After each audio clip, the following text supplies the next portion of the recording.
Despite being one of the ancient structures of the world, the Great Pyramid of Giza still remains a mystery regarding its construction and purpose. There are many questions revolving around it, the answers to which are still pending.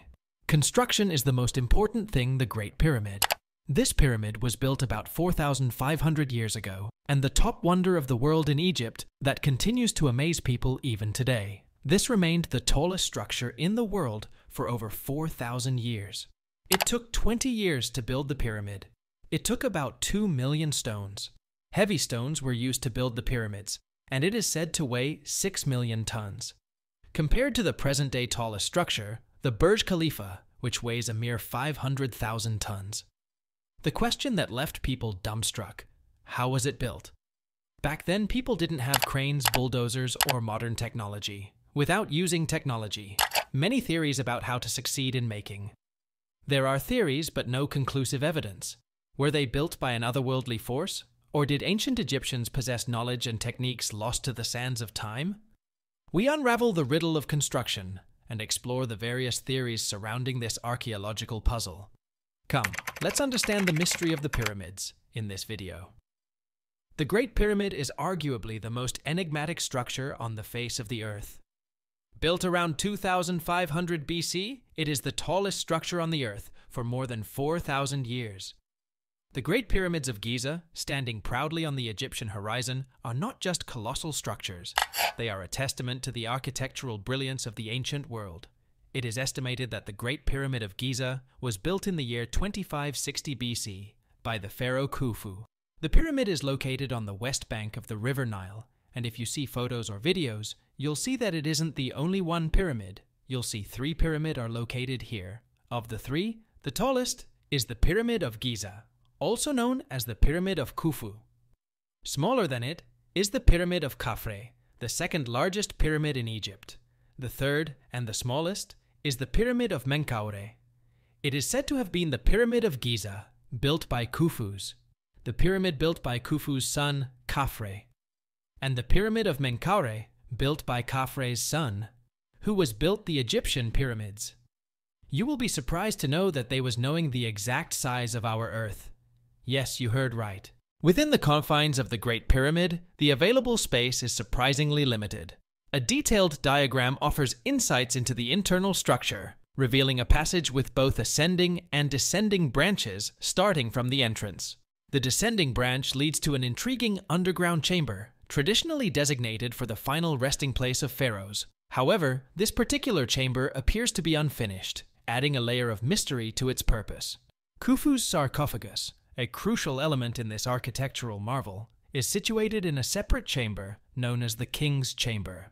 To reach this sacred space, one must traverse the lengthy and imposing Grand Gallery, adorned with massive slanting walls. The King's Chamber itself is adorned with colossal blocks of granite, providing a regal backdrop to the monumental sarcophagus that once cradled the mummy of the pharaoh. Above the King's Chamber lies a complex arrangement of 5 compartments, separated by imposing slabs of granite, believed to play a structural role in supporting the ceiling of the burial chamber. Below this chamber and the impressive Grand Gallery lies another space referred to as the Queen's Chamber. Despite its title, historical evidence suggests that this chamber may not have housed any queens. Typically, pyramids served as tombs for singular individuals, with the possibility that Khufu's wives were interred in smaller pyramids nearby. The Queen's Chamber, although presently devoid of contents, retains its fascination. Intriguingly, tunnels extend from both the north and south ends of the chamber, their purpose shrouded in uncertainty. In a development from 2017, scientists employing cosmic ray detectors reported the discovery of a concealed chamber above the Grand Gallery. The purpose of this hidden chamber remains elusive, sparking speculation, yet experts deem it improbable that it conceals any undisclosed treasures. The ongoing exploration of the Great Pyramid unravels its internal mysteries, blending ancient history with contemporary scientific discoveries. Theory A, widely circulated theory, suggests that the Great Pyramid of Giza functioned as a power plant capable of generating electricity. Advocates of this idea propose that the ancient Egyptians possessed advanced technological knowledge, including the ability to harness electricity. This claim relies on the presentation of certain ancient artworks as evidence. Within the walls of Egyptian, researchers have unearthed depictions purported to support the notion that the Egyptians were crafting a form of ancient light bulb. According to this narrative, the Egyptians invented this technology, only to see it mysteriously vanish in later times. However, it is essential to emphasize that such theories are often concocted in the absence of substantial evidence. Frequently, these conspiracy theories verge on the bizarre and lack logical coherence. Skepticism arises when questioning the absence of concrete evidence for the existence of light bulbs in ancient Egypt. If indeed such advanced technology existed, the puzzling question persists: why has no tangible evidence been discovered to substantiate these claims? In reality, the depicted artwork is more likely to represent an Egyptian mythological story rather than concrete proof of advanced technological achievements. The exploration of ancient artifacts requires a discerning approach, grounded in historical context and verified evidence, to distinguish between imaginative speculation and historical fact. An alternate and somewhat unconventional theory proposes that the pyramid served as a granary for storing crops. This particular notion was introduced by American politician Ben Carson in 1998, forming part of his personal theory. According to Carson's unconventional perspective, the pyramids were constructed by none other than Jesus Christ's father. It's crucial to note that such theories, emerging from personal interpretations, often diverge significantly from established historical and archaeological understanding. Carson's unique perspective, intertwining ancient structures with religious figures, exemplifies how historical narratives can sometimes be subject to imaginative reinterpretations. While these theories may captivate the imagination, the broader scholarly community typically relies on rigorous research and archaeological evidence to formulate historical conclusions. Anyway, today it is absolutely clear, with all the historians in agreement, that the purpose of the Great Pyramid is now undisputed. It was a tomb for Pharaoh Khufu. Back then, Egyptians believed a grander tomb, filled with treasures and food, would ensure a better afterlife for the pharaoh. Now, we get to the biggest question. How were these pyramids built? This is the most mysterious aspect of the pyramids. The perplexing question arises: how did ancient people manage to construct a towering structure, standing at an impressive height of 147 meters?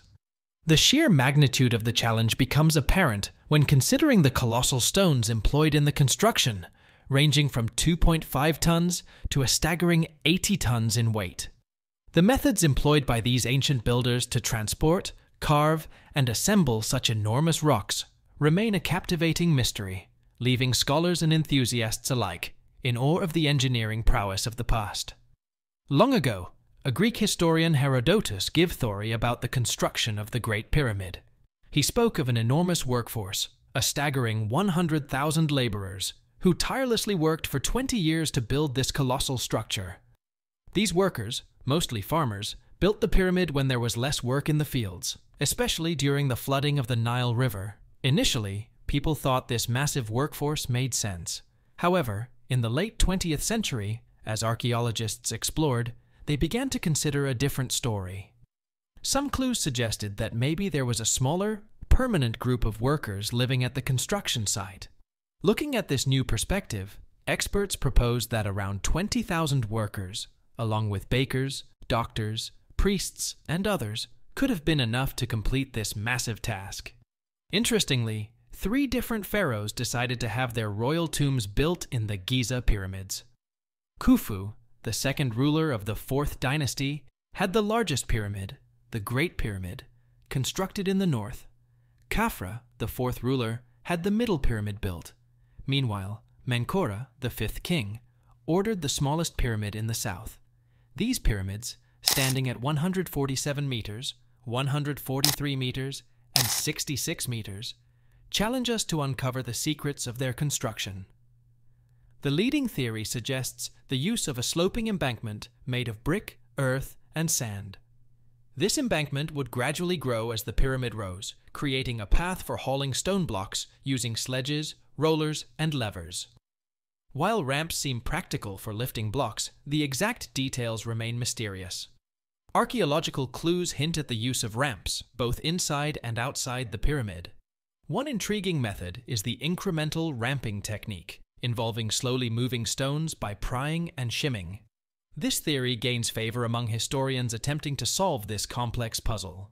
Surprisingly, the Nile River played a part in the construction. The now extinct Khufu branch of the Nile provided a way to transport massive stone blocks. All Egyptian pyramids, situated on the west coast of the Nile River, benefited from its proximity. The work was done with determination and the help of boat. Yes, the Nile River, and with the help of big boat, loading stones into the boat. Experts believe that this work was not so easy. Loading and unloading such large stones on boat would have required an army of at least 500 workers at the same time.